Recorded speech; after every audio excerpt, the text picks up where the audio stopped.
Olá, meu amigo, olá, minha amiga, você que acompanha aqui o meu perfil no Instagram, muito boa tarde, como vocês podem ver, mais uma tarde maravilhosa na cidade maravilhosa.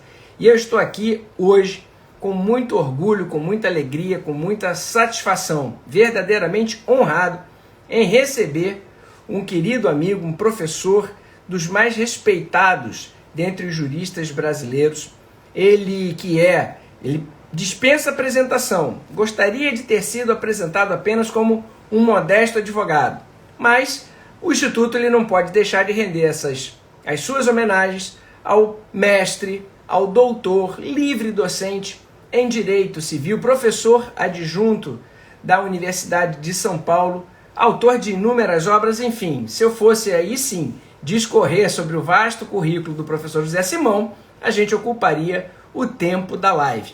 Mas é sim motivo de grande alegria, de grande satisfação recebê-los a todos. Deixa eu dar aqui logo as boas-vindas aos colegas. Guilherme Gramasson, colega magistrado, obrigado Guilherme por estar prestigiando mais uma vez a nossa live. A Carla, professor Paulo Maximilian, Riquel, Cristina Teles, desembargadora, muito obrigado por também estar participando aqui conosco. Marcos Rigg, Tairine, Sara, Poliana, professor José Simão já está na área.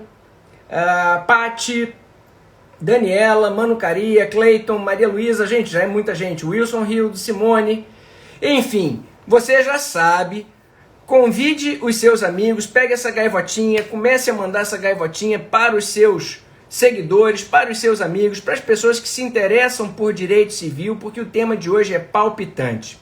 Vamos falar sobre os contratos na pandemia, os impactos da pandemia do novo coronavírus sobre as diversas relações contratuais. O tema é instigante, palpitante, merece um cuidado acadêmico, um cuidado com a teoria, embora a teoria sem prática é erudição e prática sem teoria é pura também abstração. A gente está aqui tentando conciliar e por isso ninguém melhor do que o professor José Simão para explicar para a gente todas essas categorias e a melhor forma de interpretar o momento, as relações contratuais e propormos aqui algumas alternativas que visam a solução, a resolução pacífica dessas questões contratuais. Deixa eu convidar o professor José Simão, aqui dando um abraço, Janaína, Tasca, Edgar, Andréia, Gaisita, Patrícia, Angelina, professor José Simão. Boa tarde, embargador. Que honra, que privilégio, que orgulho e satisfação poder contar com a sua presença aqui conosco, compartilhando. Eu que dei um cano em Vossa Excelência da última vez. Não diga isso, porque o seu caso é a chamada força maior clássica. Tá na Quando o desembargador não pode fazer a live porque atrasou a sessão de julgamento, ele está escusado de qualquer responsabilidade contratual ou extracontratual. E era uma sessão bem interessante, porque era da sessão civil.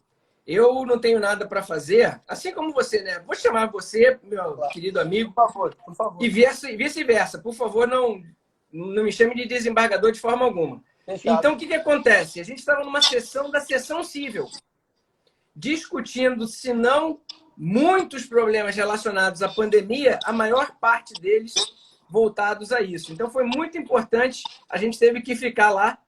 Não tive como sair, de fato, mas me penitenciei na hora. E hoje estou aqui, felizmente, numa sexta-feira, não tem sessão, para um bate-papo informal, alegre, descontraído, mas, ao mesmo tempo, bastante técnico. A gente não pode abrir mão da academia. Por isso que eu queria, já ao tempo de te saudar, abrir para você fazer as suas considerações iniciais e me passar um pouco da sua visão. Como é que você está no seu trabalho, na sua casa, no seu dia a dia, em razão dessa pandemia? Olha, então eu queria agradecer o gentilíssimo convite do Verso. Foi um convite que eu não pude no primeiro momento aceitar por conflito de datas. Depois achamos uma data, houve aquele impedimento da força maior, mas eu queria dizer o seguinte: eu tenho evitado lives a todo custo, Verso, por conta de um cansaço físico muito grande. Hoje já se lê muita pesquisa estrangeira dizendo que meia hora de celular no Instagram são 3 horas presenciais de aula. A gente vai percebendo, eu, você e tantos outros amigos que estão nessa lida telepresencial, porque isso é ao vivo, à distância, isso não é EAD, como a gente se desgasta, né? Então eu acabei realmente reduzindo enormemente esses encontros, e não por falta de prazer nem de vontade, porque realmente houve um cansaço físico. Então, para pontuar essa primeira pergunta, agradecendo ao amigo pelo convite, a honra de estar com você batendo papo, que já tantos amigos passaram por essa sala de bate-papo, amigos comuns, como o Tartucci, por exemplo. Eu diria o seguinte, Verso, a minha vida pandêmica se divide em 2 etapas. Eu tive uma vida pandêmica extremamente produtiva, porque eu falei, já que eu não tenho nenhum outro prazer da vida, como ir ao cinema, ir à Sala São Paulo ouvir música clássica, ou viajar para Lisboa, onde eu tenho grandes amigos, eu vou cuidar do que eu tenho, que é o trabalho. Então eu tive uma fase pandêmica de muito trabalho, mas trabalho de pesquisa, trabalho de releitura de clássicos, para poder produzir alguns artigos. Foi uma fase bastante interessante, porque aqui no escritório houve realmente uma baixa de serviço. Os clientes, no primeiro momento, assustaram muito com a pandemia. Então, nós fomos limpando os serviços antigos sem entrar serviços novos. E, nesse momento, eu me dediquei à parte acadêmica, publiquei aqueles artigos que o amigo sabe, citados por várias decisões. Então, a coisa foi indo. Quando chegou o mês de junho, pelo amigo, inclusive, quando chegou o mês de junho, Verso, eu resolvi começar a me desconfinar, com muita responsabilidade. Sim. Não é ir em festa, não é sair na rua, tomar chopp, nada disso, mas ir ao escritório uma vez por semana para ter acesso aos meus livros, porque eu estava muito carente dos meus livros para produzir. Eu tenho uma biblioteca só aqui, né? Então, eu não tinha biblioteca em casa para produzir. Então, fazendo um desconfinamento responsável, e agora, em agosto, uma parte da minha equipe voltou. Então, nós estamos agora tentando rever a nossa vida de acordo com os índices do SUS, da capital de São Paulo, com menos mortes. Então, no fundo, o que eu estou fazendo é um reaprendizado, né? A gente vai fazendo pequenos testes. Eu fiquei muito tempo sem poder caminhar na rua, então agora eu me dou o direito de uma vez por semana caminhar, para fazer um exercício que eu estava muito carente. Mas é uma vida muito instável. Naquele meu artigo sobre a realidade A, B e C, nós estamos na C, que já é um desconfinamento paulatino, mas ainda não é o resultado final da pandemia. É uma vida que eu diria para você, em certo sentido, e curiosamente, mais depressiva do que a confinada, por causa da angústia de não saber o que está acontecendo. Porque na vida confinada, como nós estamos todos em casa, nós tínhamos uma certeza. É aqui e daqui a gente não sai. Nesse momento de desconfinamento, eu sinto uma certa angústia por não compreensão dessa nova realidade. E talvez pelo que vem. Então, é uma coisa muito estranha, sabe, Verso? Assim, eu tô realmente numa fase muito, muito curiosa. Talvez seguindo Machado, que eu andei lendo tudo que eu pude nessa pandemia. Li 9 livros em 45 dias só do Machado. Nossa, que beleza. Só do Machado. Depois tem mais coisas, mas Machado eu tive uma imersão. É aquela ideia do casmurro, né? Não do teimoso, como diz ele no início da obra, mas do ensimesmado. Então, eu estou nesse momento ensimesmado, um momento meio desconfiado da realidade, mas sem grandes dramas e trabalhando. Agora os clientes voltaram. Agora as aulas virtuais na faculdade, na USP, voltam semana que vem. Então nós vamos dar as aulas. Então acho que assim, também nos adaptamos a esse mundo virtual de uma maneira interessante. Eu acho que foi bem bacana a nossa velocidade de adaptação. No início foi aquele grande susto, aquela grande incerteza. O tribunal aqui no Rio respondeu rapidamente. A gente conseguiu dar essa resposta rápida. Como eu já tinha alguma prática, algum hábito de aulas à distância, online, etc., também adaptei rapidamente o meu espaço aqui em casa e surgiu essa oportunidade de conversar com as pessoas, de levar realmente conhecimento de qualidade para um público muito maior, coisa que até então a gente talvez até imaginasse que fosse possível, mas não tinha tempo para se dedicar. Só, desculpa te interromper, tempo, e eu acho que também a gente não tinha dimensão. Porque como a gente sempre fazia as coisas ao vivo, e essa transição exigiria algum tipo de mudança para a gente... É verdade. Até o modismo, né? Você também dá as suas aulas. Eu aqui na USP foi a mesma coisa. Em uma semana eu estava na sala de aula, na semana seguinte eu estava aqui no computador. Não houve tempo sem aula. E a gente se adapta bem. Mas eu concordo com você que a gente agora tem esse mundo virtual para explorar de uma maneira muito rica, prazerosa e interessante. Acho, Verso, não sei se você também tem essa opinião, que alguns colegas nossos perderam um pouco a mão. A gente fazendo 4 lives por dia. Também não sei se é bem esse o caminho. Mas usar essa ferramenta com essa cautela que você usa e eu uso, com esse cuidado nas nossas pautas, eu acho que isso só tem sido gratificante para nós e para um público Sim. enorme que acaba nos assistindo, né? Eles têm gostado muito. A saúde acusou. Eu não aguentei, eu estava num ritmo de uma live, mas era diária. E, de fato, a saúde, eu vinha muito bem. Cheguei a perder 13 quilos antes do início da pandemia, que eu estava exagerado. Encontrei todos os 13 quilos de volta durante a pandemia. Mas a saúde acusou. Eu estava gravando o meu curso, teve dias que eu não consegui gravar, até achei que eu estivesse com sintomas de Covid, não estava. Era desgaste físico de não conseguir falar, de não conseguir respirar bem. Porque é isso. Aqui a gente se desgasta muito mais. Na sala de aula existe aquela integração, você senta, conta uma piada. Aqui você tem quase a obrigação de, naquele espaço disponível, jogar o máximo de informação que você puder. E tirando esse momento que é de diálogo, você é o tempo inteiro falando. Então, foi assim, difícil, mas acabou que deu tudo certo. Reduzi. Agora eu faço 2 vezes por semana. Procuro trazer sempre o que eu posso de melhor, os melhores amigos, os melhores professores. Mas abro espaço também para o pessoal que está começando, para a gente jovem, que a gente precisa dessa oxigenada. E está dando tudo certo, graças a Deus. Agora eu te pergunto, nós, do lado de cá, os operadores do direito, falando agora juridicamente nessa pandemia, não estávamos preparados para uma interpretação jurídica de acordo com as circunstâncias ao nosso redor. E sabe uma coisa que eu percebi? E percebi vendo as suas lives, vendo as lives do Tartucci, vendo as lives do Tepedino, do Pablo, do Anderson. Eu percebi o seguinte: nós juristas, ao longo do tempo, nos acostumamos em não aprofundarmos o estudo das categorias jurídicas.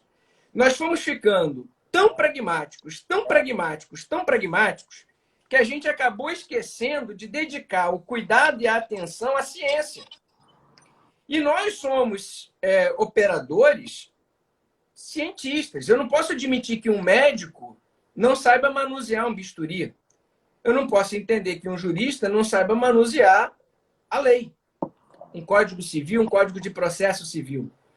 E, de repente, lá no nosso ambiente, né, o ambiente forense, o ambiente dos tribunais, com promotores, advogados, magistrados, a gente começou a ouvir algumas coisas que a gente falava assim: meu Deus, será que eu estou estudando demais ou eu estudei de menos? Agora eu fiquei na dúvida.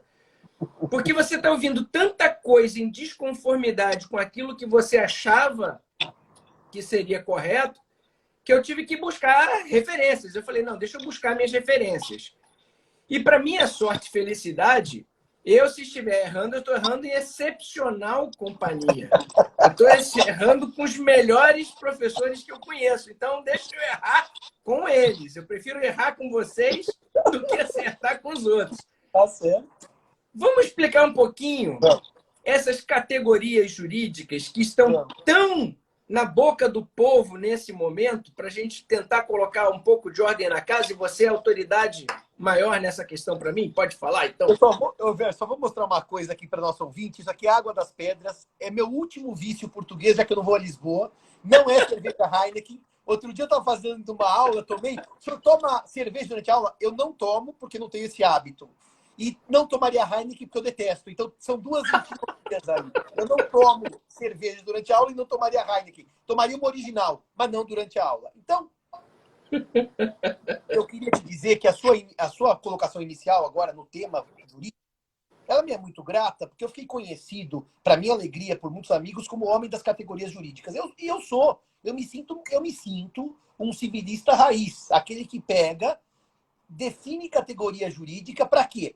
Para compreensão do instituto e a correta aplicação da lei. Porque, veja, por que se estuda categoria jurídica? Por que eu tenho que ensinar para os nossos alunos a diferença de compensação e inovação? Não é porque eu acho aquilo simpático. É porque se eu não sei a diferença, eu aplico o artigo de código errado e eu prejudico a vida de pessoas que teriam direitos e podem tê-los perdidos por erro na aplicação da lei, ou eu não dou direitos a quem teria, ou dou direitos a quem não teria, que é igualmente grave. Então, quando você fala de categoria jurídica, outro dia eu conversava com a sua conterrânea aí do Rio de Janeiro, Aline Terra, que é uma também apreciadora e estudiosa das categorias jurídicas. Eu acho, Verso, que a pandemia nos ensinou, eu acho que você está coberto de razão, que um pouquinho daquela farra principiológica de jogar tudo na boa-fé e na função social, de repente o direito civil olhou, e eu vou falar do civil, que é o nosso, não vou entrar em ramos como administrativo ou trabalhista, nem teria competência nem vontade. Ele olhou e falou assim, puxa vida, aqueles caras que a vida inteira ficaram desenhando categoria, delimitando o instituto para aplicação correta da lei, talvez tenham mais utilidade do que invocar a boa-fé.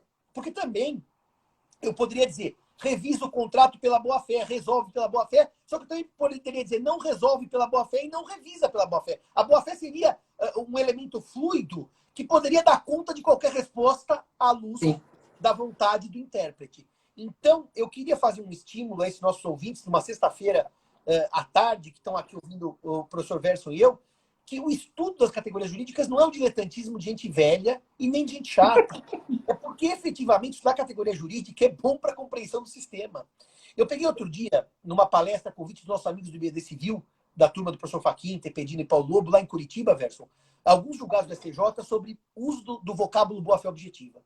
E existem coisas muito curiosas, porque, por exemplo, há ministros que dizem que descumprir o contrato é quebrar a boa-fé. Para mim, inadimplemento das obrigações existe muito antes de falar em boa-fé. Quem não paga o que deve não quebra a boa-fé, inadimpre o contrato. E, de repente, as categorias jurídicas tradicionais são esquecidas e a boa-fé é invocada. Mas daí acontece um fenômeno, Verso, que é muito curioso.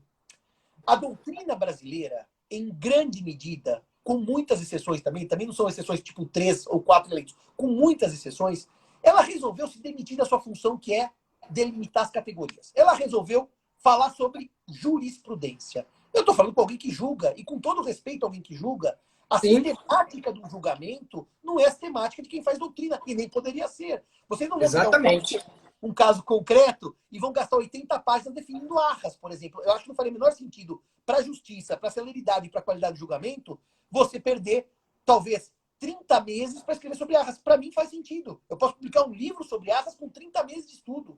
Então, me parece que nós, advogados, agora eu falo como advogado, não como professor, muitas vezes apontamos o dedo para o judiciário, você, juiz, não sabe, você, juiz, não lê. Só que quem da doutrina está escrevendo para o juiz poder ler e para o juiz poder construir a jurisprudência? Então, eu escrevi um pequeno artigo há algum tempo já publicado, que eu citei aquela passagem do Gil Vicente, do alto da barca do inferno, quando o desembargador chega para o diabo e fala assim, não, eu vou na barca do senhor. Ele fala, não, o senhor vai no do inferno. E daí o desembargador fala, o senhor era corrupto, o senhor ganhava dinheiro para julgar. E daí ele fala assim, não, eu não, era minha mulher que ganhava dinheiro. Se ela pegava o dinheiro, eu não estou nem sabendo. Essa ideia de apontar o dedo e culpar o outro, Verso, ela é muito cômoda, né? Eu aponto e digo assim, ó, Verso, vocês julgam mal. Esse pergunta, mas Simão, você escreveu alguma coisa para ele julgar bem? Então começa um jogo de empurra que eu acho que a pandemia desmistificou. Sabe por que eu acho que a pandemia desmistificou? Talvez eu tenha lido, passado os olhos, em 100 ou 150 menções a artigos sobre contratos na pandemia. Mas se você olhar daqueles 100 artigos, quais tiveram adesão à jurisprudência e quais deles viraram fonte de outros artigos de doutrina, não chega a 10, 12, 14, com muita boa vontade, 15. E por quê? Porque eu acho que a pandemia, Verso, delimitou efetivamente as pessoas que nesse momento conseguiram enfrentar a questão e dar resposta e aqueles que ficaram contemplando. Porque você concorda comigo, meu caro, que o confinamento começa, vamos pôr uma data simbólica, 15 de março, não foi 20, mas vamos pôr simbólica dia 15. E eu escrever sobre a pandemia em agosto é de função zero, porque todo mundo já escreveu o que tinha para escrever. Então, aqueles que resolveram corajosamente desbravar o tema saíram na frente. E saíram na frente com uma qualidade. Então, eu acho que nessa hora a doutrina foi testada, dizendo das categorias jurídicas. Olha, o judiciário vai enfrentar centenas e milhares de demandas. Quem aqui vai cumprir a sua função? Para não apontar o dedo e falar a culpa é da mulher do juiz. Então, eu senti que no momento de pressão, uma parte de excelência da doutrina brasileira, e eu não me incluo mesmo, porque eu tenho muito para aprender, mas uma parte de excelência da doutrina deu respostas que vocês puderam usar para os casos concretos.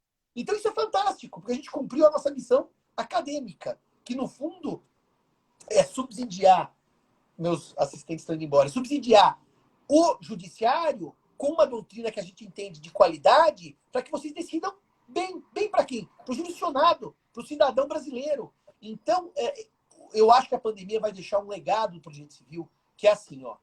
Quem gosta muito de boa-fé e função social vai sentir que está faltando alguma coisa mais técnica, que são as categorias. Eu estou de acordo que, pro direito privado, as categorias voltaram com uma força que elas não tinham, que elas tinham perdido por um desprestígio em homenagem a uma principiologia, também nem sempre uma principiologia necessariamente bem construída.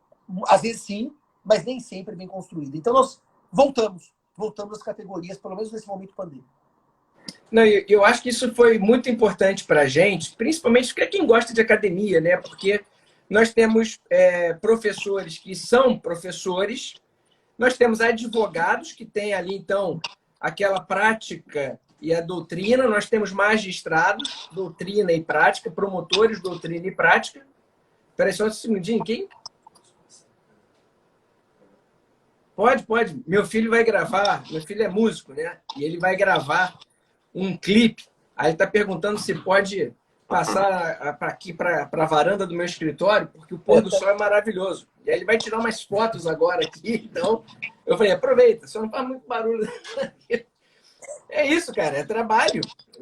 A gente está com a academia em casa 24 horas, a gente está com a faculdade em casa 24 horas, a gente está com o escritório em casa, com o gabinete em casa 24 horas. Também tem que saber compartilhar os espaços, né? Mas então, aproveitando esse teu gancho, eu fiquei muito feliz porque, de fato, eu sempre tive muita admiração, muito carinho, muito respeito por vários civilistas, sem favor nenhum.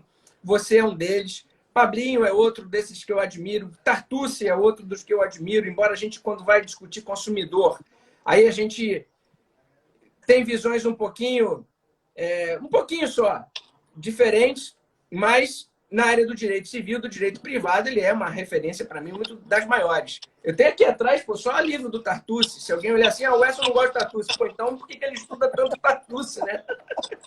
São referências obrigatórias. E uma das primeiras lives que eu assisti nesse período todo foi exatamente a sua com a dele.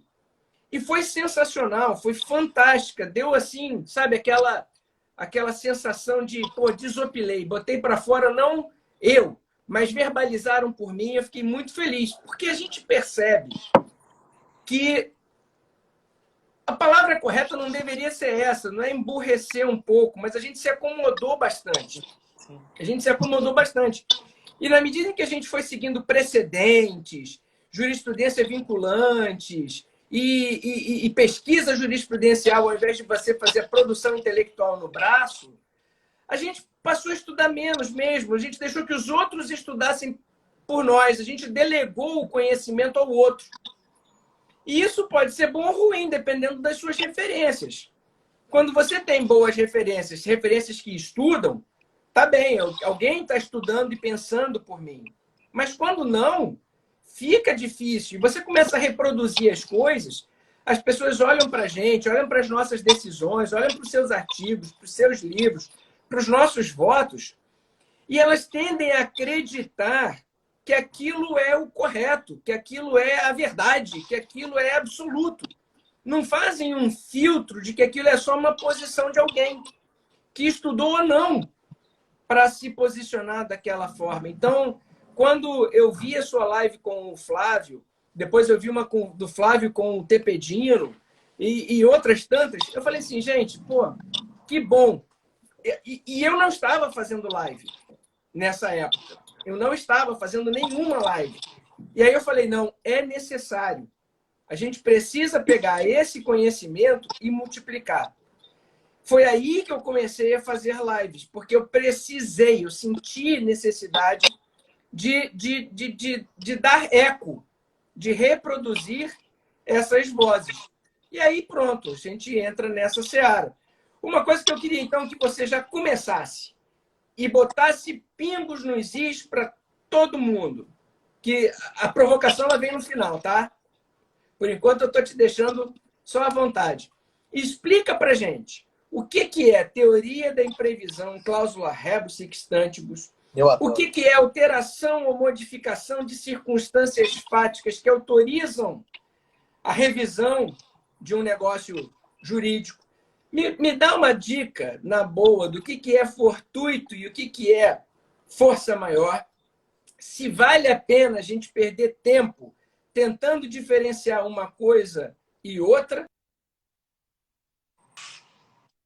O que ele disse, fortuito ou força maior, vamos embora, vamos junto e deixa para os anjos a distinção. E quando é que eu tenho resilição? Quando é que eu tenho rescisão? Quando é que nós temos resolução? Vamos colocar essas categorias na estante em pé de ordem? Vamos. A sua pergunta é tão bonita que é o curso quase inteiro da teoria dos contratos, mas basicamente... A gente tem um período inteiro de 50 minutos, agora só 30, né? Não, mas eu diria para você o seguinte, nós estamos, na verdade, com todas as suas perguntas no fundo, numa questão contratual interessante, que é o plano da eficácia. Quando, por motivos supervenientes, a formação do contrato, o contrato se extingue. Esse é o elemento que delimita todas essas categorias ou que perpassa por todas essas categorias.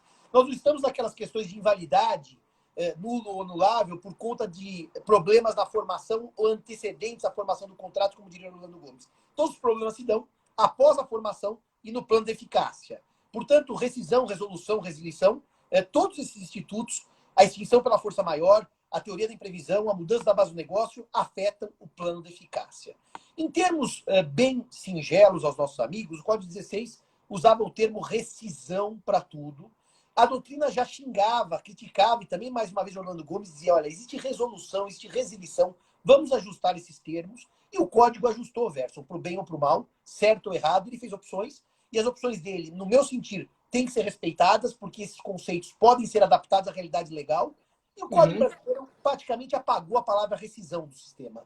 Aliás, rescisão ficou com aquela velha ideia ainda do Orlando Gomes, da lesão do direito italiano, que o Código italiano fala rescinde. Bom, mas eu digo, no Brasil isso não pode ser usado, porque a lesão está no campo da validade e é um negócio jurídico anulável nos termos do 157. Então a palavra lesão quase que ficou, segundo a doutrina, um gênero com duas espécies, resilição, 472, e resolução.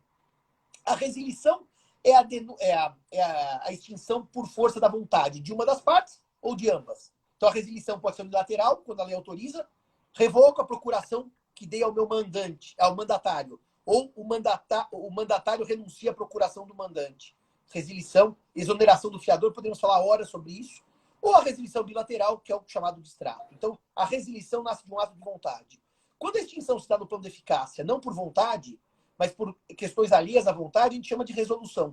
E daí, basicamente, a doutrina diz resolução sem culpa, o chamado inadimplemento involuntário, quando, por exemplo, o raio mata a vaca mimosa, eu adoro desse exemplo na minha aula, e eu não posso entregar a vaca porque o raio veio e fulminou a vaca.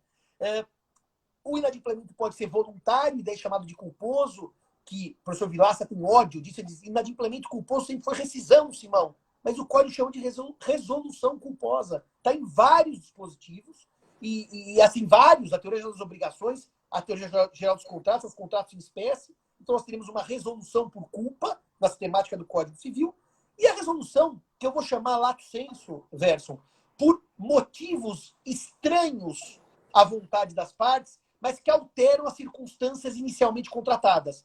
Nesse grande grupo, que eu dei um nome genérico, que alteram as circunstâncias inicialmente contratadas, vem a chamada onerosidade excessiva, teoria da imprevisão, base objetiva e frustração do fim do contrato. Eu realmente gosto muito desse tema, e eu vou voltar então agora na sua pergunta.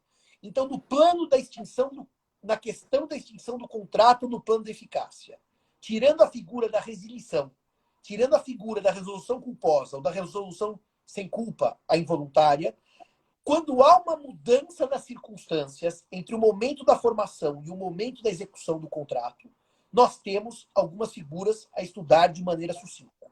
E todas elas voltam na chamada cláusula rebus sic stantibus. Só para dizer uma coisa para os meus ouvintes, para também te responder. A resolução sem culpa ou inadimplemento involuntário é o que vai bater no fortuito e na força maior.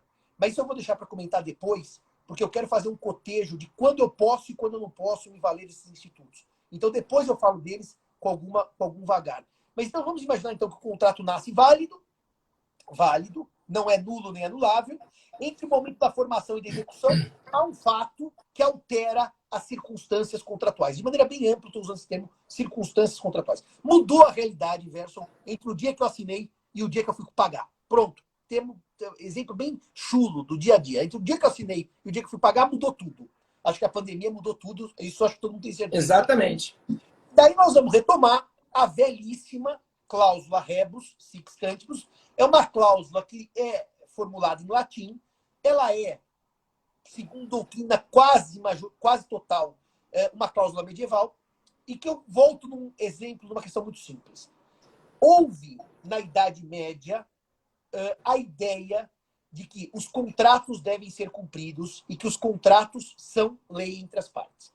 Também é o princípio pacta sunt servanda, pactum pacta sunt est servanda servandum. Os acordos devem ser cumpridos. Ele também é em latim, mas ele é um princípio medieval. Os romanos não chegaram, talvez, nessa inteireza como os medievalistas. Bom, se o contrato deve ser cumprido na Idade Média, eu estou falando de um direito canônico, descumprir o contrato é pecado. Pecado. Porque quem descumpre desonra a palavra dada. Só que os próprios medievalistas perceberam, no direito canônico, que tinham circunstâncias que eu descumpri o contrato não porque eu era um pecador maldito e ia para o inferno, porque mudou tudo e eu não conseguia cumprir o contrato. No sentido de pensar como ele existiu quando eu celebrei e como ele ficou depois por motivos que eu não vou chamar de imprevisíveis, por mudanças de circunstâncias. Então, eles criaram essa cláusula, que é uma cláusula que as pessoas... é uma fórmula bem comprida e bem bonita em latim. Contractus qui habent tractum successivum. Nos contratos em que haja trato sucessivo, et dependência de futuro e dependência de fatores futuros. Rebus sic stantibus intelliguntur. Devem ser compreendidos, devem ser entendidos. Intelliguntur é inteligência, né? Devem ser lidos de acordo com a cláusula rebus. Rebus, coisas. Sic, assim. Stantibus, estando. Então, esses contratos de trato sucessivo, que dependem de fatores futuros, devem ser compreendidos e entendidos estando assim as coisas. Leia-se, não mudaram as circunstâncias entre a formação e a execução. Quando os canonistas desenham essa figura, rebus sic stantibus, estando assim as coisas, é uma figura, então, que me liberta do vínculo contratual sem pecar, porque a culpa não é minha. Eu continuo ganhando paraíso, mesmo descumprindo o contrato, porque mudou tudo entre o momento da formação e o momento da execução. Então, Verson, o que acontece com essa teoria da cláusula rebus para avançar nas categorias que você me propõe um debate, uma conversa com os nossos amigos? Os alemães no século XIX, não se esqueçam que o primeiro Código Civil da Humanidade foi o Código Civil francês de 1804. Os alemães do século XIX, naquela ânsia de produzirem um Código Civil, fizeram o que os alemães fazem de melhor, estudaram. E o que eles foram estudar? As fontes romanas. As fontes romanas, no que acharam, tinha muitos papiros, muitos paralimpsestos, não papiros, que eles rasparam e acharam, por exemplo, coisas do digesto, coisas das institutas, e também foram estudar os medievalistas, porque afinal os medievalistas leram diretamente a fonte romana, que na Idade Média existia muito mais obra romana do que no século XIX, que muitas foram destruídas, incêndios, terremotos e saques. E quando os alemães foram ler as fontes romanas e foram ler os medievalistas, eles perceberam, então, que existiam dois princípios na Idade Média. O primeiro, o contrato deve ser cumprido, pacta sunt servanda, e o segundo, que se mudarem as coisas, o contrato pode ser descumprido, que é a rebus sic stantibus. Então, os alemães, nesse movimento chamado pandectística, que pandectas é o digesto, das leituras das fontes romanas, eles percebem que é necessário, então, desenvolver. Que ideia que é essa de que mudou, eu posso falar bye-bye, contratante? Eu estou fora do jogo. O que é isso que os canonistas construíram?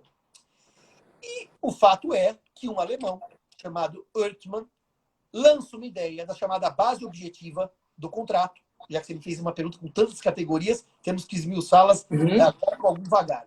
E um outro alemão, chamado Karl Larentz, pegou essa ideia de base objetiva e desenhou. Aliás, o livro do Larentz está até aqui em cima da minha mesa, porque eu vou produzir um artigo para a ASP. Só porque eu falei, não sumiu, não.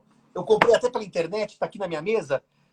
Este livro do Larentz, vamos dizer assim, é toda a sistematização da teoria da base objetiva. Mas então vamos devagar para entender mais ou menos o que nós estamos falando. Todas as teorias que eu vou dizer agora partem do mesmo princípio. As coisas mudaram entre a formação e a execução do contrato. Mas cada um enxergou de uma maneira distinta. Então vamos começar pelo caso mais famoso, que foi o caso francês, quando em 1916, já deflagrada a Primeira Guerra, a Grande Guerra, há 2 anos, a Companhia de Gás da cidade de Bordeaux, na França, que aliás, quem gosta de vinho sabe que Bordeaux disputa com a Borgonha os melhores vinhos franceses, ela tinha um problema. Havia uma companhia que entregava gás, fornecedora de gás aos habitantes dessa cidade. E a companhia bateu na porta da prefeitura e disse assim: meus amigos, eu não posso entregar o gás pelo preço que eu pratico há 50 anos, porque agora, com a guerra, a invasão das minas de carvão do Rio Ruhr, o preço disparou. Para eu produzir o gás, transportar o gás, eu tenho que aumentar para os consumidores. E disse a prefeitura: aqui não, aqui é pacta sunt servanda. Cumpram o contrato, mesmo porque o Código Napoleônico, que é um código do liberalismo, dos burgueses para os burgueses, não previa a imprevisão, nem o rompimento da base do contrato, porque é óbvio que isso enfraquece o vínculo.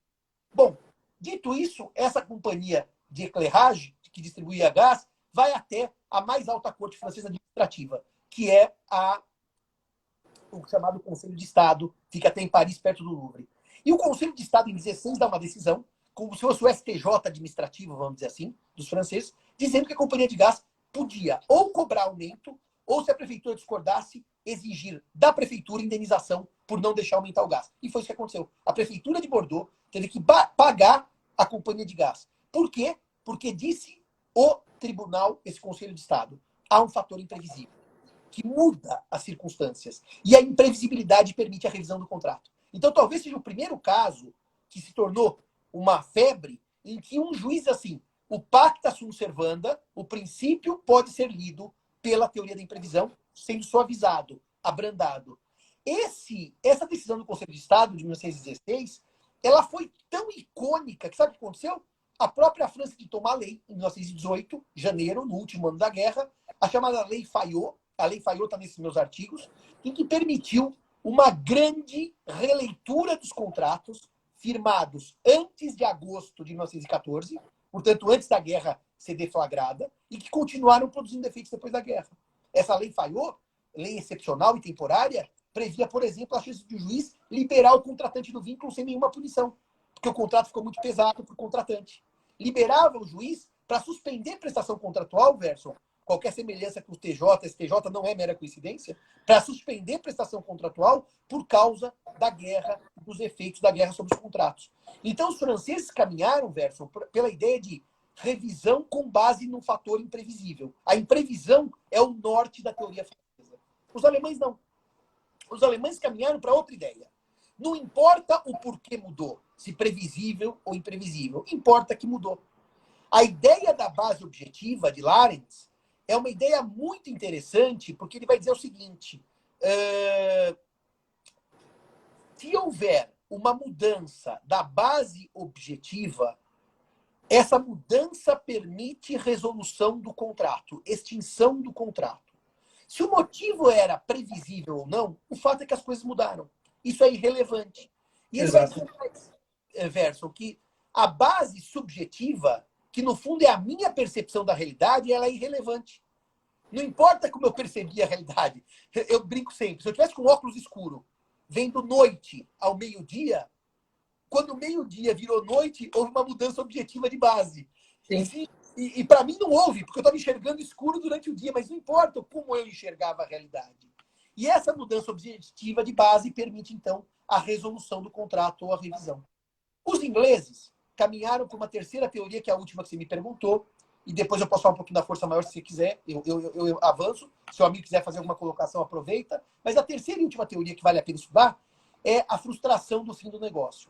Ela foi aplicada na Inglaterra, e eu andei estudando, não era assim a majoritária na época, mas foi de grande impacto, porque ela permitiu aos juízes ingleses libertarem os contratantes de contratos validamente firmados, naquele famoso caso dos coronation cases, que o rei Eduardo VII, filho da rainha Vitória, ia ser coroado, e o cortejo que ia ser visto pelos ingleses, os ingleses alugaram varandas, sacadas para ver o cortejo, e a coroação ia ser no 26 de junho, e o rei tem um problema de saúde, e eles adiam a coroação para 9 de agosto, ou seja, mais de um mês depois. E os donos das varandas não queriam devolver o dinheiro àqueles que tinham pagado para assistir ao cortejo. Eles diziam, o objeto não é impossível, tem varanda aqui, você senta aqui e toma sol. Bom, mas eu não queria tomar sol na sua varanda. A base era ver o cortejo do Eduardo VII, né? Você imagine que a Rainha Vitória, mãe dele, tinha reinado de 1837, 1837, a 1901, então faziam 64 anos que não havia uma coroação na Inglaterra, era um momento de ápice, né? E daí o que acontece? Nesse momento, então, alguns juízes dizem assim, pode descumprir o contrato porque houve frustração do fim. O fim não era ver sentar numa varanda, era ver o cortejo passar. Essas teorias todas vêm para o Brasil com duas vertentes. No CDC, Código de Defesa do Consumidor, com a ideia da base objetiva, em que simplesmente eu, tendo uma mudança, o consumidor pode resolver ou revisar o contrato, não importa se era força maior, se era inflação, se era previsível, se era alta do dólar, como no caso do leasing em moeda estrangeira de veículos, não importa, mudou, o consumidor pode resolver ou revisar. E a linha do Código Civil, que é a linha do 317, que fala em fatores imprevisíveis. Ou do 478, que fala em fatores extraordinários. Extraordinários, que vai além do comum. Então, o Código Civil não trouxe... Extraordinários e manifestamente, né? Ele ali quis amarrar mesmo, né? E ainda que fala que causem vantagem extrema para outra parte. Então, ele traz, no 317 no 478, as razões que permitiriam a resolução ou revisão do contrato. Os motivos dessa mudança de base passam a ser relevantes, não no CDC, mas no Código Civil de 2002. Só que daí, Verso, o que acontece, então, nas locações, que é onde eu escrevi, os artigos estão sendo mais citados, esses dois meus de locação, e só para os amigos que quiserem, depois no Instagram, que estão aí no meu Instagram, podem me pedir no inbox, eu vou mandando para vocês, eu tenho tudo isso em links, eu mando para quem quiser. Só chegar no Instagram e falar, Simão, manda aí para mim, eu mando todos os artigos para vocês que quiserem ler a minha opinião sobre o tema.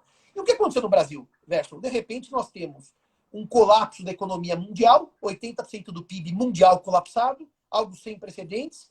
Que dia que você imaginou que eu não poderia ir à missa de domingo como eu vou há anos? Que dia você imaginou que você não podia abraçar sua mãe, seu pai, o seu filho ou seu avô porque podia passar Covid? E que dia que você imaginou que o shopping center ia estar fechado e você não teria uma loja na rua para comprar um sabonete? Nunca, nunca. Isso é inimaginável na vida do ser humano. E de repente acontece isso. E quando vem isso, os contratantes entram em pânico e vão buscar vocês, os juízes, vocês, os desembargadores, para dizer, eu quero me livrar desse contrato. É a primeira leitura. Ou eu quero revisar esse contrato. Então, agora vamos falar da força maior do caso fortuito. Existem prestações que se impossibilitaram com a pandemia. Eu vou dar um exemplo óbvio. O show do Metallica em São Paulo. Não podia ter aglomeração. Não podia ter duas pessoas perto. Quanto mais 30 mil abraçadas se beijando. Não podia. O Metallica não pôde se apresentar em São Paulo. Houve culpa? Não. Força maior ou caso fortuito. Que para o direito civil são equivalentes. É perda de tempo ficar com grandes ilações. Para o consumidor seria diferente, mas acho que aqui não vem ao caso porque eu vou dizer. Se quiser usar a linguagem consumerista, é um fortuito externo. Eu não fui à ópera, à ida, dia 27 de março, porque não teve ópera. O que acontece com a impossibilidade da prestação pelo fortuito e pela força maior? Extingue o contrato, na velha ideia do status quo ante, eu devolvo o dinheiro e você não vai ter um show. É verdade que a MP do Bolsonaro apresentou algumas restrições de devolução do dinheiro. Isso também está no meu site, mas acho que não vem ao caso para responder as categorias jurídicas. Então, Verso, algumas prestações de fazer colapsaram pela força maior. Fazer o show, fazer a viagem, não tinha voos, os voos foram cancelados. Como é que eu vou entrar num avião, chegar na Argentina, o espaço aéreo está fechado? Ah, mas você tem pacote, paga. Mas eu não vou pagar mais o pacote, eu não tenho como ir para a Argentina. Então, quando havia prestações de fazer que colapsaram com a força maior, o judiciário começou a liberar os devedores corretamente, porque a obrigação se extingue. O consumidor tem direito a ter o dinheiro de volta.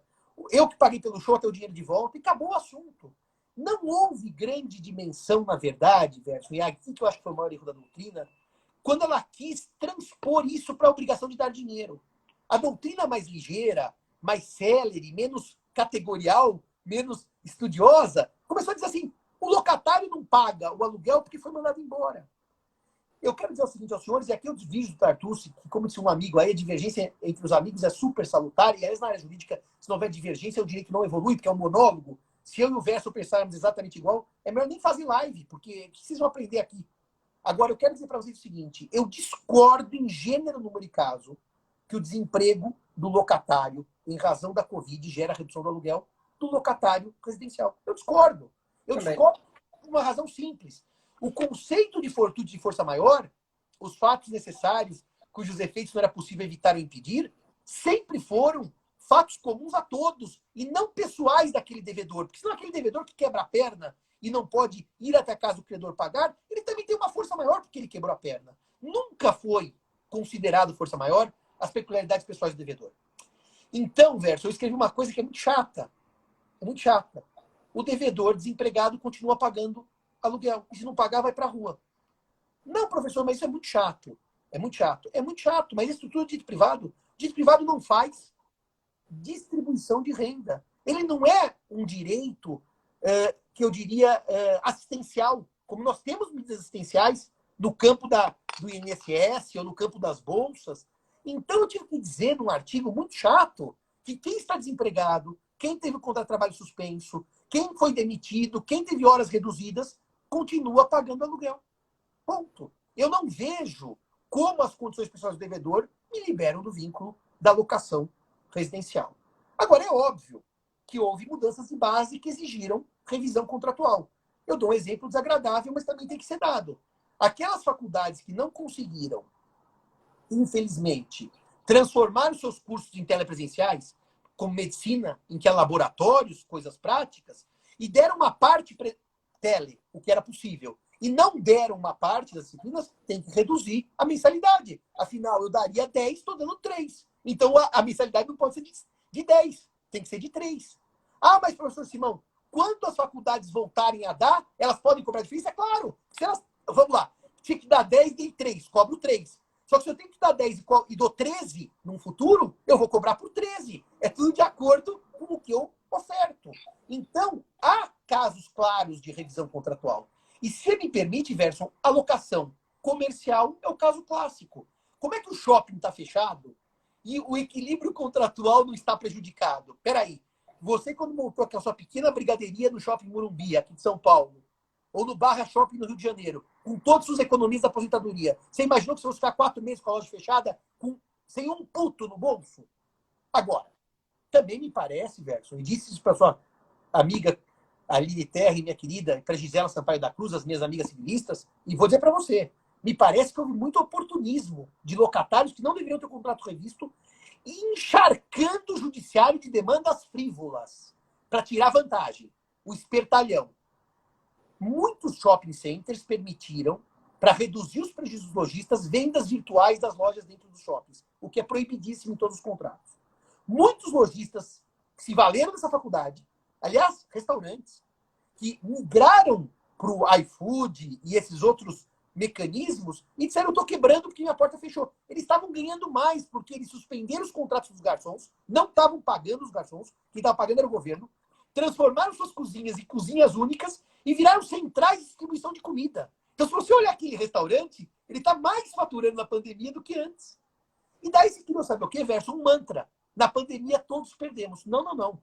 Na pandemia, infelizmente e tragicamente, muitos perderam. Mas o juiz, como você, não pode analisar o mantra. Todo mundo empobreceu, logo todo mundo tem direito a não pagar aluguel ou não pagar.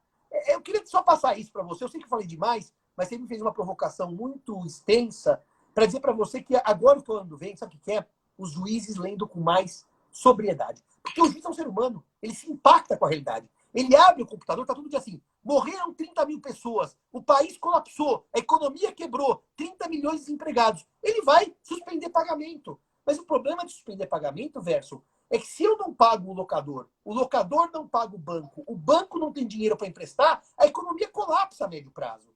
Então eu propus naquele meu artigo alguns critérios para tentar reequilibrar o contrato sem que houvesse a falência do sistema contratual como um todo. Desculpe que eu falei demais e não deixei você falar, meu amigo. Não, mas acho que o pessoal que está aqui assistindo a live nesse momento, eles vieram, não foi por minha causa, não. Eles vieram por sua causa. E se você não falar, eles vão me processar depois. Embora seja gratuito, eles vão me processar depois porque eu que falei. Mas, olha, eu fico muito feliz porque, de fato, eu penso e acredito com todas as minhas forças, e aí não é só uma questão de crença, é resultado de muito que se assimilou ao longo de quase 30, 35 anos de alguma leitura sobre esses temas, que a gente precisa colocar as coisas nos seus devidos lugares. As teorias, elas são importantes até para a gente saber o momento certo de aplicar cada uma delas. Você trouxe vários exemplos aqui, você trouxe o exemplo da locação, trouxe o exemplo da locação no shopping center, trouxe o exemplo do restaurante, trouxe o exemplo das mensalidades escolares.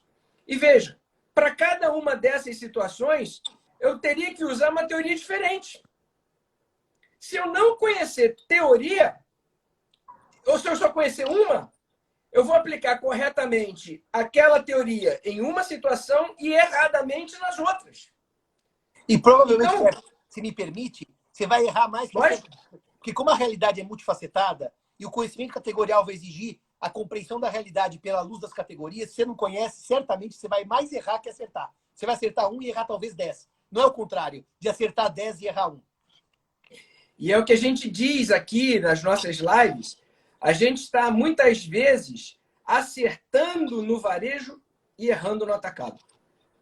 Sim, senhor. Não pode ser assim.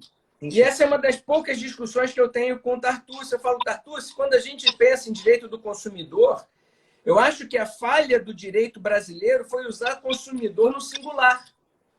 E isso deixou para as pessoas a ideia de que o direito do consumidor é um direito individual. E não é. Para mim, ele é transindividual, que comporta tutela individual e tutela coletiva. Mas eu não posso decidir para um sem saber o impacto daquilo para todos os outros, por uma regra básica de isonomia. Não pode ser a lei do mais forte processualmente ou do economicamente mais forte que consegue contratar um Zé Simão para defender a pretensão dele no judiciário. E que ainda deu a sorte de cair na Câmara boa, porque podia ter caído na Câmara ruim. Não pode. Decisão judicial não pode ser assim. Eu digo muito e digo sempre, e fico feliz quando eu escuto pessoas do teu quilate, né, dizendo isso antes. Na verdade, eu mais reproduzo do que eu crio. Mas eu digo que a vida social, ela pode ser feita de escolhas difíceis, mas essas escolhas têm que ser tomadas, essas decisões, por quem tem mandato constitucional para tanto. Então, a sociedade elege determinadas pessoas para fazer escolhas difíceis por aquelas pessoas. E esses estão lá, eles vão dizer o que é direito, o que é obrigação, o que são deveres jurídicos, o que são faculdades, o que são ônus, e disseram tudo. Eu sou intérprete dessas regras e me deram princípios para interpretar essas regras, mas não me deram a liberdade de criar direitos que essas regras não contemplam. Eu não consigo enxergar juiz legislador, porque aí ele está interferindo em sistemas. E quando o juiz interfere em sistemas, sem conhecer as particularidades daquele sistema, sem conhecer a lógica, a racionalidade daquele sistema, a estruturação daquele sistema, razão de ser daquele sistema, se não conhece isso e acha que pode interferir naquilo, eu não tenho dúvida que ele vai acertar muito menos do que ele vai errar, porque ele está desestabilizando, ele está desestruturando, ele está desarmonizando. Então, na minha ótica, ele está descumprindo o seu papel de julgador. O julgador, ele está ali para harmonizar, para levar segurança jurídica, para levar estabilidade para as relações, previsibilidade em relação às consequências. E quando eu começo a agir de acordo com a minha vontade, com o meu sentimento de justo, desprezando conhecimentos, eu estou de boa fé, de boa vontade, bem intencionado, interferindo em sistemas e gerando resultados que são contrários à minha própria intenção. A minha intenção, muitas vezes, é ajudar. A minha intenção, muitas vezes, é proteger. A minha intenção, muitas vezes, é amparar. Mas eu faço isso para o indivíduo. E, às vezes, equivocadamente. E desconsidero o dano que eu provoco para todo o conjunto da sociedade. Eu digo, e vou te devolver também a fala, e já te pergunto, Simão, você teria mais uns 15, 20, 30 minutos para a gente continuar esse papo, porque esse papo, cara, isso aqui é inesgotável. Infelizmente, hoje não, por quê? Porque como é uma sexta-feira e eu estou desconfinando, eu tenho um compromisso familiar com mãe, pai. Sim, eu também. Tenho dado um apoio. Porque você sabe que os idosos nessa pandemia foram os que mais sofreram, né? Porque eles eram as vítimas preferenciais da Covid, ninguém podia vê-los, só que ao mesmo tempo houve uma sensação de abandono, não no sentido da gente abandonar, do desamparo. Então eu tenho um compromisso familiar agora. Eu peço desculpas de não poder continuar, mas, mas como o papo está muito bom, eu só queria dizer, primeiro que eu me voluntario a voltar mesmo. Eu não tenho feito isso com muitas pessoas, mas acho que como o papo fluiu muito bem, será um grande prazer voltar aqui. Agora, Verso, eu queria fazer 2 notinhas importantes com base nas questões que as pessoas colocaram aqui bem rapidamente. Primeiro, eu sou um sujeito que acho que vale a pena estudar. Eu sempre achei que valia a pena estudar. Eu também. Existia uma conversa na minha família, nossa, mas você estuda tanto, você lê tanto. Eu era aquele cara obcecado por leitura. Eu me escondia embaixo da cama para ler escondido, quando eu não podia estar lendo. E eu sempre achei que estudar, desembargador e amigo, a gente só tem ganho para a gente e para a sociedade. Então eu queria deixar uma mensagem quase final, e agora vem a final. Estudem. Não deixem de estudar. Isso que nós temos hoje em 1 hora é um pequeno exemplo de algo que vocês podem fazer em casa, vendo milhares de lives. Eu tenho um canal no YouTube, o Instituto Nemesis tem material de qualidade, assistam. E uma segunda e última nota que eu ia dizer é que é a seguinte, eu não consigo enxergar um direito em que o legislador é ruim e o juiz resolve suprir as deficiências do legislador. Eu vou te dar um exemplo simples. O nosso RJET demorou milhares de tempos para ser aprovado pelo Congresso, não por culpa do Senado, e milhares de tempos para ser sancionado pelo presidente Bolsonaro, porque nós votamos mal no Congresso do Bolsonaro. E daí a prescrição é interrompida e suspensa, e a decadência também, dia 12 de junho, quando a pandemia estava já no fim, pelo menos na capital. Quando ela tinha que ser interrompida, dia 12 de março.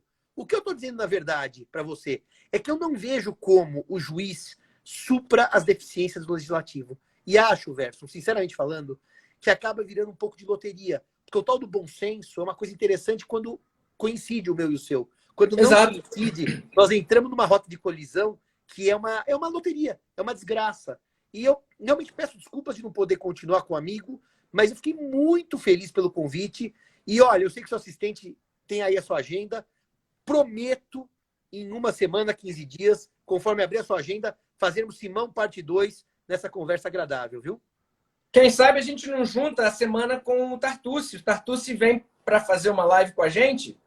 E aí essa é uma semana que vai cair a internet, o tamanho peso das lives. Pô. Tartucci e Simão, na mesma semana, pum, cai a live. Da minha parte, não sendo terça-noite que eu tenho alguns compromissos, o amigo fica à disposição e a minha agenda está à disposição. E repito, se alguém dos ouvintes realmente quiser os textos, vai lá no Instagram, JF Simão, eu mando os links. Quem quiser estudar um pouquinho do que eu penso sobre contratos em tempos de pandemia, tá certo? @JF Simão. Verso, muito obrigado pelo convite. Eu te agradeço, meu querido amigo, imensamente. Eu estou olhando aqui para o lado, porque aqui do lado vem os comentários da live que está sendo transmitida pelo YouTube. Então, volta e meia, você me percebe olhando para a lateral aqui. Você não sabe a quantidade de elogio. O professor Oscar Ivan Prux, que é um amigo nosso lá do Paraná, tá mandando... Professor Prux, grande abraço. Conheci em Lisboa, professor Prux, grande abraço. Mandou um abraço, saudando a live. Várias pessoas aqui pedindo para voltar. Mais uma, faz de novo, volta a live. Te elogiando. Foi muito excelente. Não tinha como ser diferente. É um altíssimo nível, realmente, a sua... Mais do que ser altíssimo nível, quer dizer, porque tem pessoas que têm conhecimento e não têm didática. Você consegue aliar a didática, né, o teu conhecimento, a tua erudição e passar isso com uma facilidade, com uma tranquilidade, com uma leveza. Então, eu acho que as pessoas ficam felizes, elas estão aprendendo a estudar mais. Eu acho que isso está sendo positivo. Eu tenho visto aqui, essa live é exemplo, vários magistrados, colegas meus, vários magistrados estão participando da live hoje, de 1º grau, de 2º grau, têm participado das lives. E olha, não tem mais aquela vergonha de estudar, de ir para a sala de aula. A sala de aula está dentro da tua casa. A magistratura merece todo o meu aplauso. Aquele evento, aquele desembargador de São Paulo que virou uma coisa horrorosa e realmente aquele fato é desabonador, não invalida um esforço enorme que os magistrados fizeram para que realmente virassem a pandemia de ponta cabeça e dessem conta do recado. Então, eu quero deixar uma nota especial aos magistrados que nos assistem, aos amigos magistrados, aos parentes magistrados, que eu louvo a magistratura por essa espetacular atividade de produção de conhecimento que teve nessa época de pandemia, viu, Verso? E eu vou retribuir a gentileza dizendo o seguinte: nós estamos exatamente no mês do advogado, mês de agosto, né? A introdução dos cursos de direito no Brasil. Então, eu posso até te dizer com muita tranquilidade que se um juiz, bom juiz, aquele